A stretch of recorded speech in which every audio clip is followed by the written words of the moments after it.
All right, welcome. Today we're diving into an incredible story about myth, technology, and some really wild unintended consequences that literally remade a nation.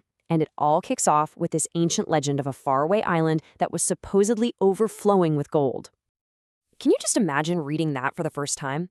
For centuries, this right here was Europe's mental image of Japan, a place of just unbelievable wealth.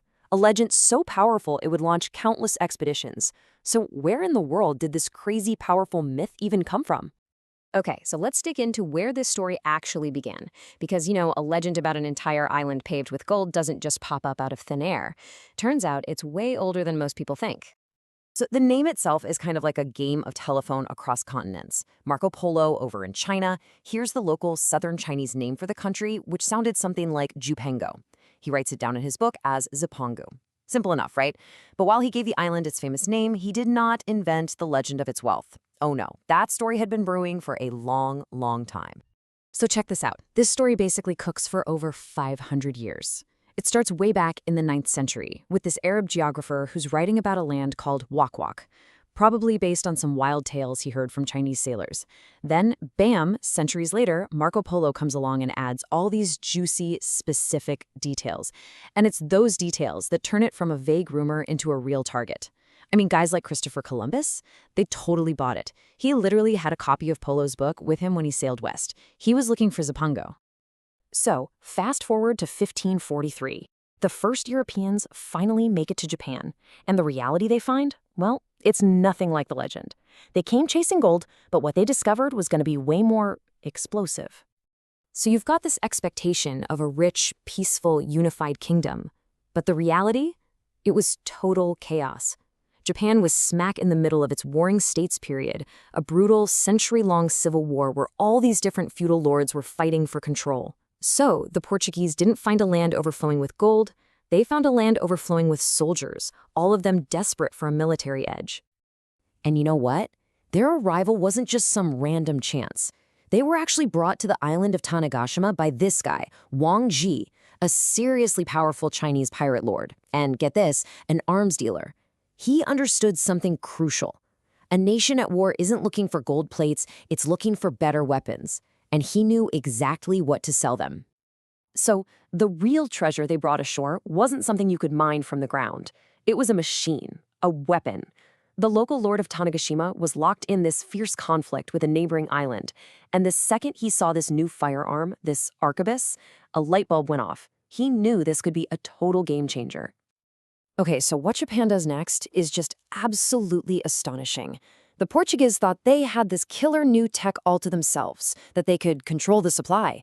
But they were about to be proven so wrong, in the most incredible way. This is just an amazing display of reverse engineering and sheer willpower.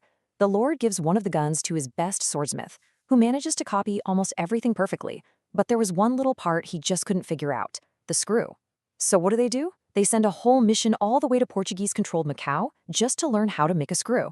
Talk about dedication. And just like that, Japan becomes one of the world's leading firearm producers. Seriously. Within just a decade, they were cranking out more guns than any single country in Europe. The Portuguese plan to sell them weapons? Totally dead in the water. But, and this is a huge but, this incredible technological leap was hiding a critical vulnerability. You see, Japan had totally mastered the hardware, the gun itself, no problem. But what about the software? The stuff you actually need to make the gun work. They could build the gun, but could they make the gunpowder to fire it? The answer to that question, well, it was about to reveal a massive national weakness and change their history forever. Right, so gunpowder is basically a simple recipe with 3 key ingredients. Japan, being a volcanic country covered in forests, had tons of sulfur and charcoal. 2 out of 3? Easy. But that third ingredient, saltpeter, almost impossible to find anywhere on the islands. Saltpeter is this chemical that forms from decomposing organic waste. In a dry climate, it's pretty easy to collect. But Japan gets a lot of rain, and because saltpeter dissolves in water, it just washes away. They tried to make a little bit of it themselves, but it was a painstaking process and produced nowhere near enough to supply an army. And this created a profound national dependency. And so this one, single, missing ingredient completely flips the script on Japan's relationship with the entire outside world. I mean, think about the irony here. The very weapon that was meant to give Japan independence from foreign influence now created a brand new vital dependency. They could build the most advanced guns in the world, but without imported saltpeter, those guns were just useless metal tubes. And because of that, the Portuguese ships just kept coming back. Year after year, their holds were filled not with guns, but with barrels of saltpeter. And along with that crucial chemical came something else entirely: Christian missionaries. So the need for a simple gunpowder ingredient is what created the crucial opening for a whole wave of foreign ideas, religion, and influence that would shape Japan for centuries. It's really a powerful reminder of how history can turn on the smallest details, isn't it? A myth of gold led to the reality of guns.